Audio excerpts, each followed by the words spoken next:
part sur un convoyage de Tours à Marseille. Donc là, je vais récupérer le véhicule à Tours. Je monte à Paris, donc Gare Montparnasse. On prend un TGV, on récupère le véhicule à Tours et après, je vous emmène avec moi. C'est parti. On se retrouve dans le TGV, les gars.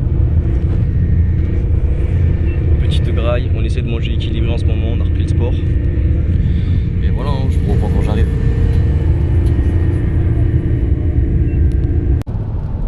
Ok les gars, donc je viens de récupérer le véhicule, donc le Nissan Qashqai. Petite surprise, c'est les premières générations de Qashqai. Donc là c'est pas ouf. C'est pas ouf à conduire. Mais bon, 250 € la mission. On crache pas dans l'argent les gars, on crache pas dans l'argent, peu importe le véhicule. Ça fait toujours plaisir quand on conduit des belles voitures. Mais bon, on conduit tout. Le but c'est de faire de l'oseille. Donc voilà, il y a au moins le Bluetooth, mais c'est que le téléphone. Donc heureusement que j'ai ma petite enceinte. Petite astuce, quand vous n'êtes pas sûr, toujours partir avec un sac, ça on en parle de toute façon dans la formation. Je vous donne toutes les petites choses à avoir, même pour le confort. La petite enceinte, ça peut toujours servir. Par exemple dans ce véhicule là, bah, ça va bien me servir. Sinon ça va être compliqué la route. Donc là sur le GPS, je sais pas si on voit la caméra, j'ai 300 km à faire. Comme j'ai dit, là je l'ai récupéré à Tours. Et on va à Marseille. Donc je dois livrer demain. Là il est 16h. Donc forcément il n'y a pas le temps de livrer aujourd'hui. Donc je dois livrer demain. Et pourquoi est-ce qu'il n'y a que 300 km affichés? C'est que je m'arrête du côté de Clermont-Ferrand, donc dans un Airbnb. Je passe la nuit là-bas et je reprendrai la route le lendemain matin pour pouvoir arriver sur Marseille en début d'après-midi. Donc voilà. Ça c'est très important les gars. L'organisation de vos trajets. On en parle souvent dans le convoyage qu'il faut être organisé. Bah, bien choisir ses itinéraires, c'est vraiment la base. Là, donc, quand je dis bien choisir ses itinéraires, c'est qu'il y a plusieurs autoroutes possibles, il y a des nationales aussi, il y a plein de manières de traverser la France. Et sur des convoyages sur 2 jours comme ça, bah, vous avez le choix en fait. C'est à vous de voir comment est-ce que vous voulez convoyer, où est-ce que vous voulez passer, etc. Donc bah, moi j'ai vu que sur ma route, c'était quasiment obligatoire de passer à Clermont-Ferrand, donc je me suis dit que je vais m'arrêter là-bas pour passer la nuit et que comme ça bah, je pourrais reprendre la route le lendemain matin et arriver dans les temps à Marseille, parce que je dois déposer donc la voiture durant l'après-midi. Donc je verrai avec le client pour le déposer en début d'après-midi. Ça, après je peux rentrer chez moi. Tout simplement, donc là on est sur une voiture de particulier, donc qui était dans un garage à Tours et qui doit être livrée à Marseille. Donc il y a de la route, mais bon, quand c'est coupé en 2 fois comme ça va. Moi ça m'est déjà arrivé de livrer, faire Marseille 78 par exemple. Marseille est une ville dans les Yvelines, en une traite. C'est-à-dire que j'étais parti le matin en TGV, donc tôt. J'ai fait Paris-Marseille, Marseille-Paris dans la même journée. Un coup en train, un coup en voiture. Et je peux vous dire que la journée elle est épuisante. Après au moins c'est vous maximisez le bénéfice. Vous enlevez l'hôtel ou le Airbnb ou quoi, il y a que les repas, donc forcément ça paye bien. Donc pour les plus déterminés d'entre vous, et quand c'est possible, bien sûr, parce que bah, comme là aujourd'hui il y a un jour de décalage, on est mercredi mais il faut que je le livre que le jeudi, donc que demain. Donc là forcément je pouvais pas le faire en une traite, sinon commence à me connaître, je pense que vous savez très bien que j'aurais fait. Mais donc voilà, au moins ça coupe la route en deux.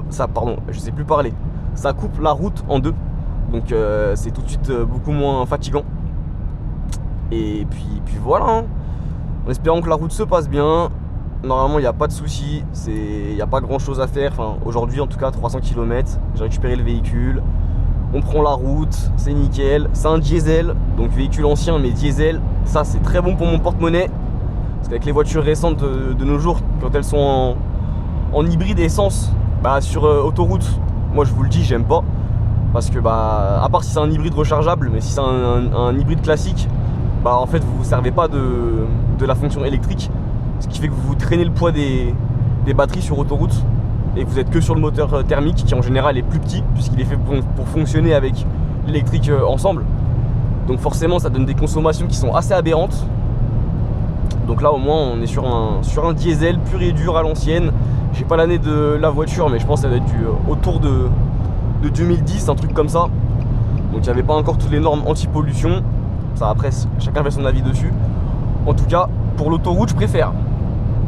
Hop, on va repasser. Pour l'autoroute je préfère. C'est tout de suite mieux, hein, un gros diesel comme ça. En consommation vous êtes bon. Là il y a j'ai récupéré, il y avait donc la barre elle est pas descendue, il y avait on va dire 75% à peu près du plein. Je pourrais vous dire combien est-ce que j'ai mis d'essence si jamais ça le fait en un plein. En tout sur le trajet complet je crois il y a 850 bornes. Et je serais pas étonné qu'avec un plein il les fasse. Donc ça c'est pas mal du tout. C'est bien pour mon porte-monnaie. Ma carte bleue va être contente. Donc voilà, hein. Petite route tranquille. Je vais revenir vite fait sur l'état des lieux. C'est un véhicule donc de particulier comme je vous ai dit. Et il est rempli de rayures. Rempli de rayures sur toute la carrosserie. Pareil au niveau du pare-brise, il y a des micros impacts. Donc ça faut bien les voir. C'est pareil, hein, ça je vous le dis, hein, je pense que je sortirai une vidéo spéciale état des lieux. Comme ça vous voyez bien ce que c'est et comment on fait. Parce qu'il y avait plein de micros impacts mais qui sont pas visibles comme ça, là vous voyez avec les petites gouttes d'eau là. Bah c'est difficile à différencier si c'est un impact ou de la flotte. Donc bon moi je commence à avoir l'œil entre guillemets à force de. Mais ça c'est pareil, faire super attention. Donc le véhicule est truffé de traces de partout, il y a un enfoncement dans le coffre, enfin on n'est pas sur une qualité optimale. Après il doit avoir de l'âge, hein, 259 000 km.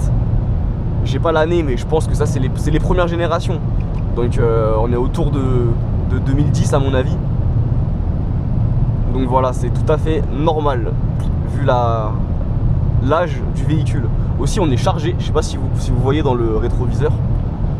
Donc ça arrive aussi des fois, je vais me retourner, je sais pas si vous voyez. Ça arrive des fois que les véhicules sont chargés, donc ils ont du matériel dedans.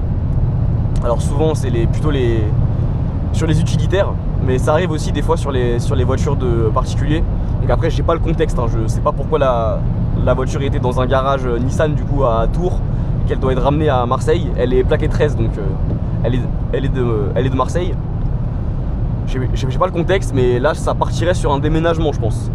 Je vois plein de chaises, plein de choses. Je pense qu'on était sur un déménagement ou une fête d'organiser ou quelque chose. Et la voiture elle est pas allée jusqu'au bout. Donc là c'est les assurances qui prennent en charge, hein. Et bah moi du coup en tant que convoyeur automobile, vous êtes missionné pour rapatrier le véhicule en indépendant. Et vous prenez de l'argent donc forcément pour la mission. Là cette mission là me rapporte 250 €. Frais déduits, hein, donc bien sûr sans compter essence péage, je gagne 250 € net. C'est bien pour ça que moi j'essaye de m'orienter, donc on a déjà parlé dans différentes vidéos, mais j'essaie de m'orienter vraiment de faire des boucles à travers la France comme ça. Et de prendre des longues distances, parce que ça paye pas mal. Et au moins je peux boucler ma semaine en quelques jours. Après ça c'est à vous de voir si vous préférez rester dans votre zone, prendre des plus petits convoyages et pourquoi pas en enchaîner plusieurs. Ou au contraire si vous voulez plutôt faire comme moi, faire de la longue distance. Moi je suis plus longue distance, j'aime bien voyager. Aujourd'hui le temps il est pas trop avec nous, mais bon ça va, il y a pire. C'est mieux que les épisodes de neige qu'on a eu là. Même si on est encore on est mi-janvier, hein, donc ça peut revenir. Mais bon je préfère la route quand elle est fluide comme ça là. On est en pleine semaine, le soir, autoroute, enfin le soir, il est 16h30 mais bon. Normalement on ne devrait pas avoir grand monde, vous voyez, c'est assez tranquille. On va respecter les limitations, oh, tranquille. C'est assez tranquille. Donc voilà. On va rouler, hein. Je pense que je vous reprendrai tout à l'heure quand j'arrive au Airbnb. Si j'ai 2-3 trucs à dire. Et également demain, hein. De toute façon on se revoit demain pour la suite de la route et puis l'arrivée à Marseille. En espérant qu'il y ait du soleil dans le sud. Vous êtes d'où les gars d'ailleurs? Regardez la vidéo d'où? Mettez dans les commentaires. Si vous êtes de l'Île-de-France, du sud de la France, Savoie, dites-moi où est-ce que vous êtes. Dans tous les cas, vous inquiétez pas, il y a du convoyage pour tout le monde. Il y a vraiment du convoyage pour tout le monde. Il y en a dans toute la France, de tous les départs et de toutes les arrivées, donc ça c'est pas le souci. Et puis comme je vous l'ai dit, ça se démocratise de plus en plus. Donc il y en a vraiment besoin de convoyeurs. C'est bien pour ça que je suis là, que j'existe sur cette jeune plateforme qu'est YouTube, pour pouvoir vous partager tout simplement mon métier. Et pour ceux que ça intéresse, à vous lancer, parce que c'est une belle opportunité d'être indépendant, de faire son argent, conduire. C'est quand même, il y a plus chiant comme taf pour ceux qui aiment la route et les voitures. Donc on se retrouve à notre point de chute, on va dire la mi-temps. Donc c'est ici que je vais passer la nuit ce soir et je reprendrai la route demain pour aller jusqu'à Marseille. Donc là on a Clermont-Ferrand. Le véhicule est ici, garé, donc très important, dans un espace sécurisé. Toujours faire attention au véhicule que vous transportez, qu'il n'y ait pas de traces ou quoi, ou que quelqu'un ne vous fasse pas une portière. Je vous fais un petit room tour. Donc c'est hop, on va couper la lumière. C'est où? Juste ici. Donc voilà, comme je vous ai dit, on est toujours dans la rentabilité. Donc on prend pas le moins cher possible, histoire de passer une bonne nuit quand même, mais là on est dans un petit Airbnb, donc on a vraiment le minimum, vous voyez, petite toilette, petite douche, tranquille, de quoi réchauffer un plat, et par ici on a la chambre. Voilà, simple. Mais comme je vous ai déjà dit, dans le convoyage, ce qui peut vous faire perdre de l'argent, c'est vraiment les frais. Donc moins on fait de frais, plus on fait d'argent, plus on a de la rentabilité. Voilà, de toute façon moi je vais me reposer, je vais peut-être aller au sport, on va voir s'il y a une salle à côté. Sinon je vais me reposer, puis on repart demain, direction Marseille.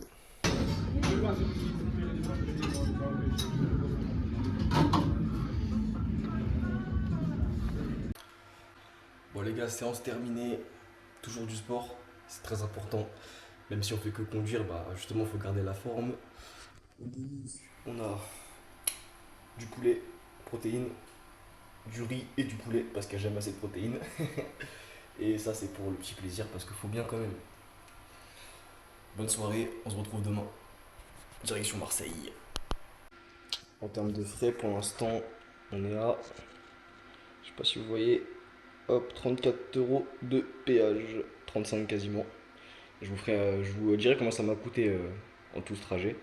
Ce sont des frais évidemment qui me sont remboursés, mais quand je vous ai parlé dans une autre vidéo que c'est important de pouvoir avancer les frais, comme ça vous voyez un peu pour un trajet combien ça peut coûter de faire un tour Marseille en termes de frais, donc essence, péage, sachant que ces frais là me seront remboursés début de semaine prochaine. Donc on se retrouve le lendemain, du coup je suis passé à Leclerc. Petite astuce, prenez votre nourriture dans les grands centres commerciaux et non pas sur l'autoroute quand vous pouvez, comme ça vous payez moins cher. Toujours les frais, on minimise. Et on va aller à la station service parce que là, comme vous pouvez voir, il n'y a plus rien. Je suis en réserve de réserve. Donc on va foutre le plein, de toute façon on a 415 km à faire pour arriver à Marseille. Donc voilà, je mets de l'essence et on repart. Bon c'est bon, on a rempli de gasoil, j'en ai eu pour 82 €, à peu près une cinquantaine de litres. Ça consomme les Qashqai plus 2, enfin ça consomme, il y a du réservoir quoi. Je vous dirai combien ça m'a coûté d'essence en tout, pour tout le trajet. Là pour l'instant c'est le premier plein que je mets. La voiture avait déjà de l'essence, assez d'essence pour arriver jusqu'ici, mais je suis arrivé en réserve. Donc voilà, là on est à 82 € du coup de gasoil et il faudra en remettre en arrivant. Donc je vous dirai, mais je pense qu'on en sera autour des 120, je pense, à peu près 110, 120. On verra de toute façon. En termes de péage aussi, je vous dirai. De toute façon, ce qu'on va faire, c'est qu'à la fin de la vidéo, je vous mettrai combien ça m'a coûté en frais, combien est-ce que j'ai dû avancer. Voilà, je vous rappelle, ça c'est remboursé, mais il faut pouvoir les avancer quoi. On se retrouve tout à l'heure. Hop, donc on se retrouve après la pause graille. Faites pas attention au pare-brise, il est dégueulasse. Et je vais vous montrer le super lave-glace. Voilà. C'est un petit jet, un petit pessouille. Mais ça monte pas assez haut. Donc ça nettoie, mais vite fait quoi. Je garde le peu de qu'il y a pour au cas où, en cas de... Vraiment si c'est critique. Mais ça c'est relou, qu'il n'y ait pas de lave-glace. On va s'insérer, on va reprendre l'autoroute. Là on est sur la A7. Il nous reste 2h30 avant d'arriver au point de livraison, donc qui est sur Marseille, Marseille même. Donc au moins ça c'est très bien pour après pour repartir. Pour récupérer donc d'autres convoyages sur place, voilà, les trous énormes. Pour récupérer d'autres convoyages sur place ou pour rentrer. Il y a la gare Saint-Charles vraiment pas loin. Donc ça c'est cool. Bon après là je quitte Marseille. Vendredi, donc demain pour vous, pour moi, je suis ailleurs. Donc je quitte Marseille, je reste pas là-bas. Même si ça aurait pu être sympa. Je sais pas s'il fait beau, on verra bien. Hop, on s'insère, c'est parti. 260 000, mais il a encore là le coco hein. Je suis content que ça soit un diesel parce que il n'y a pas si longtemps que ça, j'ai eu un... C'était un 2008, pareil, même génération, donc un peu ancien. En essence. Ah les gars, c'était horrible. Horrible. Il m'a troué... je vais m'arrêter là. Mais il m'a tué le compte en banque. Laisse tomber. C'est trop. Genre il y a des voitures vraiment, elles surconsomment sur l'autoroute, c'est horrible. Là au moins celle-ci, ça va encore. Franchement ça va. C'est pas le pire. Qu'est-ce qui se passe? Il y a des travaux. On peut quand même rouler un peu, non? Il n'y a plus de travaux. Donc, hop, on s'insère, je m'installe, c'est bon, c'est reparti, pare-brise dégueulasse. C'est pas grave. Donc il nous reste 250 km avant d'arriver. Point de livraison. Franchement ça me change hein, d'avoir des véhicules de toutes sortes. C'est ça le convoyage automobile hein, vous pouvez vraiment avoir de tout style de véhicule, du neuf, du beaucoup moins neuf. Là je me suis rendu compte que le Bluetooth il fait que le téléphone. Donc c'est même pas un Bluetooth pour mettre la musique. Donc petite enceinte. Ça fait partie du kit de survie. Et voilà. Je vous dirai du coup combien ça m'a fait en tout en termes de frais. Comme ça vous pouvez vous donner un ordre d'idée. Admettons que vous voulez faire comme moi, faire beaucoup de longues distances. Comme ça vous pouvez vous donner un ordre d'idée de si vous faites je sais pas moi 3 convoyages de longue distance dans la semaine, combien vous estimez à peu près en frais que ça va vous coûter. Et donc quelle marge il vous faut en fait pour pouvoir convoyer toute la semaine quoi. Je pense que ça peut être sympa. Dites-moi vraiment dans les commentaires, je vous invite vraiment à me dire déjà si le format vous plaît, si vous voulez qu'on change des choses, dites-moi. Là j'ai essayé de faire un truc assez complet, genre qu'on voyage vraiment de A à Z. Vous me dites si vous en avez rien à foutre, si vous préférez juste je conduis et je parle d'un sujet lié au convoyage, ou si on l'a fait un peu plus, je mets des grosses guillemets, hein, lifestyle, donc un peu tout ce que ça implique d'être convoyeur, en longue distance surtout, ou en petit convoyage aussi, hein, vous savez, moi je prends de tout, mais je suis très ouvert au convoyage longue distance, simplement parce que en un convoyage, vous pouvez prendre l'argent que vous en aurez fait en 3 convoyages quoi, classique on va dire. C'est pour ça que j'aime bien faire de la longue distance, comme ça je travaille pas toute la semaine, enfin je fais pas du convoyage toute la semaine parce que j'ai d'autres activités en parallèle, mais on va dire que le convoyage c'est ce qui me prend le plus de temps. C'est pour ça que j'aime bien vite boucler ma semaine, avaler les kilomètres le plus tôt possible et comme ça c'est fait. Donc voilà, là on est sur l'autoroute, 131 km, il nous reste un peu plus encore d'autoroute que ça je crois. Je vous dirai combien ça m'a coûté en tout. Là tout à l'heure on a eu, pour l'instant j'ai eu un ticket à 32 €, un ticket à 10 quelque chose, et là on verra ce sera le dernier ticket. Donc ça plus l'essence. En termes de frais on va être pas mal sur ce convoyage. Mais bon, ça fait partie du jeu hein. Tant que vous pouvez avancer, il n'y a pas de souci, vous êtes en bénéf et vous prenez pas mal d'argent d'un coup, donc moi je préfère faire comme ça. Après c'est clair qu'il faut avoir cette petite marche quoi. Donc je le rappelle hein, pour ceux qui tombent dessus par hasard, le convoyage automobile ça consiste à récupérer une voiture. Je qu'il allait tourner. Ça consiste à récupérer une voiture ou un utilitaire, enfin un véhicule quelque part en France et le déposer à un autre endroit. Aussi simple que ça. Vraiment vous livrez la voiture mais par la route. Donc c'est vous qui la conduisez. Il y a aussi du convoyage plateau, donc avec camion. Mais moi du coup je fais du convoyage vraiment par la route. Donc je prends le véhicule, je le roule, je le dépose et ensuite je chope un autre convoyage ou je rentre chez moi, ça dépend.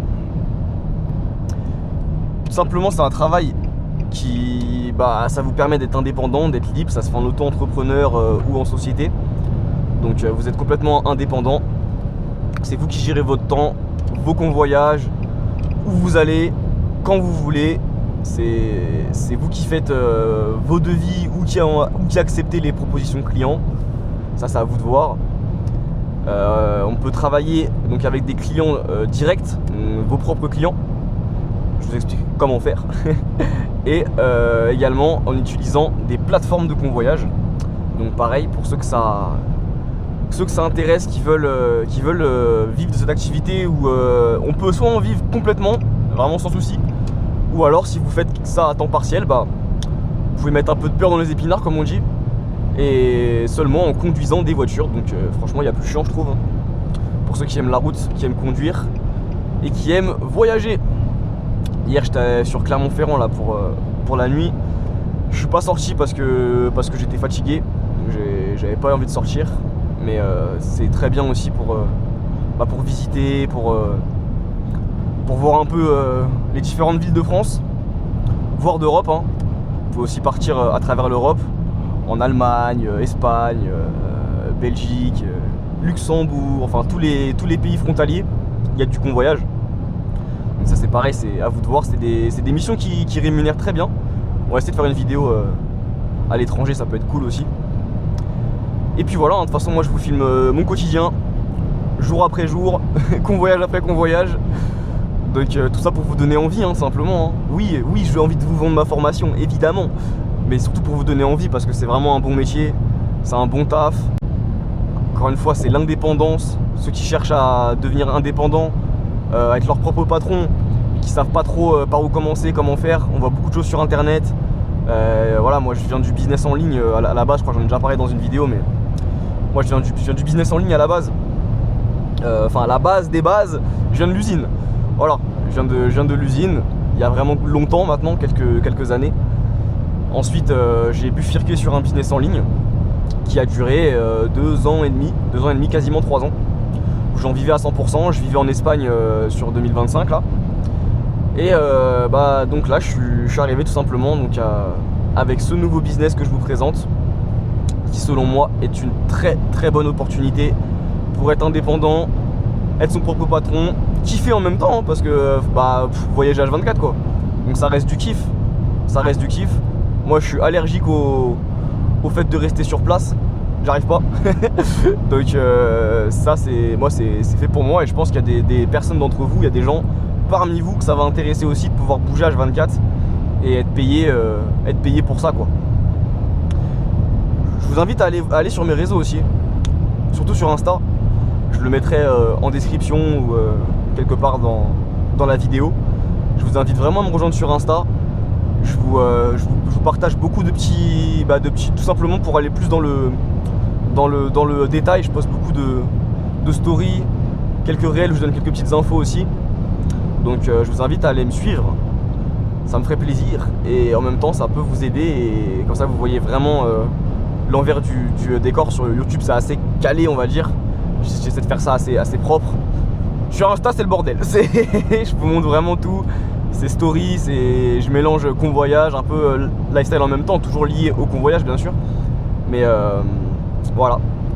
Pour ceux qui veulent me suivre, il y aura le Insta. Je disais qu'il y a un groupe WhatsApp, la formation je la mets à jour le plus souvent possible dès qu'il y a des nouveautés ou des nouveaux trucs à faire. Donc c'est une fois que vous l'achetez, c'est pas en mode ça y est c'est fini je vous laisse. Non, je vous suis vraiment de A à Z. Et vous aurez vraiment les dernières informations, les meilleurs moyens de faire le plus d'argent possible. Je vous donne aussi beaucoup de plateformes pour être sûr de travailler vraiment toute la semaine et d'avoir des convoyages qui vous intéressent dans votre zone. Donc voilà, c'est ma caméra qui arrête pas de couper, elle surchauffe, il y a du nouveau matériel qui arrive, petit micro aussi et tout, on va se professionnaliser. Donc n'hésitez pas à mettre un petit pouce bleu aussi, un petit pouce, je sais pas si c'est encore bleu sur YouTube, mais mettez un petit pouce, un petit truc, boostez la vidéo, je sais pas. Comme ça, ça m'encourage à investir pour faire mieux et vous satisfaire. Bon les gars, on se retrouve tout à l'heure. Bon les gars, on se retrouve dans ma propre voiture. Hop. Je vais vous faire vite fait donc à peu près l'estimation des frais de tout ce convoyage. Comme ça, vous aurez une idée des frais que c'est possible d'avancer pour traverser la France. Parce que là, on a TF sur quasiment 900 km. Donc quand même pas mal de kilomètres à avaler, donc forcément beaucoup d'autoroutes, frais d'essence et tout, mais vous voyez, franchement vous allez voir, c'est pas non plus exagéré. Après, ça dépend si vous faites de la longue distance ou pas. Alors, j'ai sorti ma calculette. On va regarder. Voilà, donc j'en ai pour 107 euros, 108 euros on va dire, de frais pour ce convoyage. Donc vous voyez, c'est pas non plus énorme. À ça, vous retirez les dépenses perso, donc la bouffe. Et le Airbnb que j'ai payé 32 euros. Donc voilà, en brut sur cette mission, pour donc une journée hein, de convoyage. Enfin, on va dire dans 2 fois, en 2 jours. J'ai touché donc 250 euros. Donc au moins les frais, c'est ça, 250 euros. Donc voilà, pour vous donner un ordre d'idée de ce qu'on peut toucher en convoyage automobile. Hop, je vais vous présenter vite fait ma petite voiture. Ça, c'est ma voiture perso. Voiture personnelle. Vous pouvez voir, elle est quasiment neuve. Hein. C'est moi qui ai fait les kilomètres. Je sais pas si on voit la caméra, elle a 428 km. Donc voilà, c'est les dernières Seat Ibiza. Donc petite Ibiza, tranquille. Je vous la présenterai si jamais vous voulez. On pourra faire une petite vidéo dessus. Donc voilà, petite voiture, tranquille, rien d'extravagant. Mais au moins c'est neuf, ça fait plaisir. Donc nous on se retrouve pour la prochaine. Pour toutes les personnes qui veulent se lancer dans le convoyage automobile, qui veulent donc en vivre, maximiser leur argent, faire un maximum de bénéfices dans cette activité, je vous invite à aller voir dans la description. Il y a tout ce qu'il faut pour se lancer. Je peux vous accompagner personnellement et vous aider à aller atteindre des objectifs importants ou non, c'est à vous de voir. En ce moment on fait une offre. Donc il y a une offre de lancement, la formation est moins chère et en plus de ça, je vous accompagne personnellement. Donc voilà, il y a un groupe WhatsApp, je vous accompagne personnellement afin d'être sûr que vous fassiez vos bénéfices. Et si dans les 90 jours, donc dans les 3 mois, vous estimez que la formation elle offre pas ce qu'elle promet, je vous la rembourse. Donc les gars, il n'y a plus qu'à se lancer là, j'ai envie de dire. Bon, on se retrouve pour une prochaine vidéo, prochain convoyage. En attendant, portez-vous bien et puis on se revoit à la prochaine. Tchuss.